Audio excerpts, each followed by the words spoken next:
Laparoscopy అనేది దేనివల్ల చేస్తారు? దానివల్ల బెనిఫిట్స్ ఏంటి?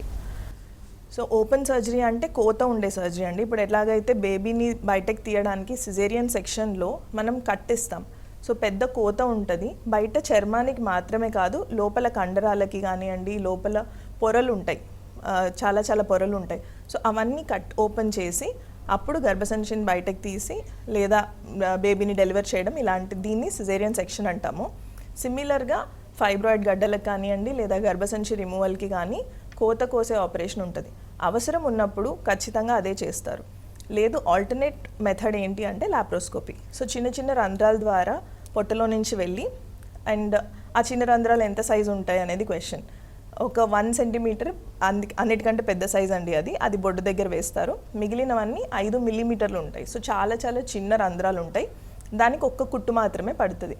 దీంతో బెనిఫిట్ ఏంటి ఓపెన్ సర్జరీ కంటే అని అంటే, benefit first of all surgery చేసిన తర్వాత ఏ స్పెసిమెన్ అయినా, అంటే అది గర్భసంచి కానివ్వండి, గడ్డ కానివ్వండి, కొన్నిసార్లు బొడ్డు దగ్గర నుంచి తీస్తాము, కొన్నిసార్లు కింద ఏదైతే డెలివరీ ద్వారం ఉంటుందో దాని ద్వారానే బయటకు తీస్తామన్నమాట. సో స్పెసిమెన్ పెద్దగా ఉన్నప్పుడు గర్భసంచి ఎలాగో తీస్తున్నప్పుడు అది న్యాచురల్ డెలివరీ ద్వారం నుంచే బయటకు వస్తుంది.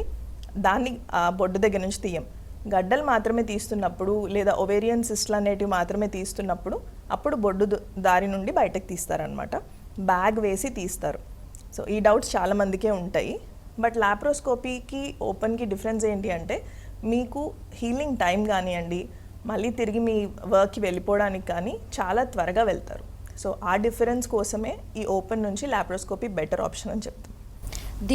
నార్మల్ దానికి లాప్రోస్కోపీకి తర్వాత కేర్ ఎలా ఉంటుంది డాక్టర్? సో లాప్రోస్కోపీలో చిన్న చిన్న హోల్స్ ఉంటాయండి. సో దానికి మీకు ఇమీడియట్గా రెస్ట్ కానీ అవన్నీ చెప్పము. అట్లీస్ట్ 1 వీక్లో మీరు మీ వర్క్కి వెళ్ళిపోవచ్చు. Maximum 3 weeks. ఆ తర్వాత మీరు రెగ్యులర్ వర్క్స్ కానివ్వండి, మీ రెగ్యులర్ ఎక్సర్సైజెస్ కానీ మీరు చేసుకోవచ్చు. So 6 weeks is the maximum time healing కోసం. ఆ తర్వాత మీరు ఏమైనా హెవీ వెయిట్ లిఫ్టింగ్ కానీ అవి కూడా చేసుకోవచ్చు. బట్ ఓపెన్ సర్జరీలో ఏంటంటే అన్ని పొరల్ని కట్ చేస్తాం కాబట్టి అట్లీస్ట్ 6 మంత్స్ టైం పడుతుంది మీకు అవన్నీ స్ట్రెంగ్త్ తిరిగి రీగెయిన్ అవ్వడానికి. ఇవన్నీ కాకుండా కూడా వెజైనల్ సర్జరీ త్రూ కూడా మనం ఈ ఫైబ్రాయిడ్ రిమూవల్ కానీ గర్భసంచి రిమూవల్ కానీ చేయొచ్చు. ఇందులో బెనిఫిట్ ఏంటి అంటే, వెజైనాకి పెయిన్ సెన్సిటివిటీ తక్కువ ఉంటుంది. సో నార్మల్ డెలివరీ అప్పుడు కూడా మనం వెజైనా లోపల కట్స్ చేస్తాము, అవన్నీ మనకు తెలియవు, అండ్ కుట్లు కూడా బయటకు కనిపించవు. అదొక బెనిఫిట్. అండ్ దానిలో ఏంటి అంటే అసలు హోల్సే ఉండవు. సో లాప్రోస్కోపీలోన పైనుంచి హోల్స్ పెడతాము. ఈ వెజైనల్ సర్జరీ ఏదైతే ఉంటుందో దానిలో నుంచి అసలు హోల్ అనేది మీకు తెలియదు. ఆ కింద భాగం నుంచే మనం ఒక చిన్న గ్లవ్ లాంటిదో జెల్ పాయింట్ పెట్టుకొని దానిలో నుంచి లాప్రోస్కోపిక్ ఇన్స్ట్రుమెంట్స్ పంపించి సర్జరీ దాని ద్వారానే చేస్తాం. ఓకే డాక్టర్ గారు, ఇందాక హిస్టరెక్టమీ అన్నారు, అసలు అంటే ఏంటి కొంచెం క్లియర్గా డీటెయిల్గా చెప్తారా? సో హిస్టరెక్టమీ అంటే గర్భసంచి రిమూవ్ చేయడం. గర్భసంచి రిమూవల్ దాన్నే హిస్టరెక్టమీ అని అంటారు. బట్ ఇది ఎప్పుడు అవసరం లేదు అనేది నార్మల్ జనాలకి తెలియాలి.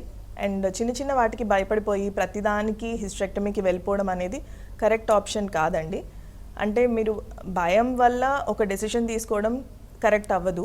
మీకు ఒక ఒపీనియన్ వచ్చింది ఒక డాక్టర్ దగ్గర నుంచి అంటే సెకండ్ ఒపీనియన్ తీసుకోవడంలో తప్పులేదు.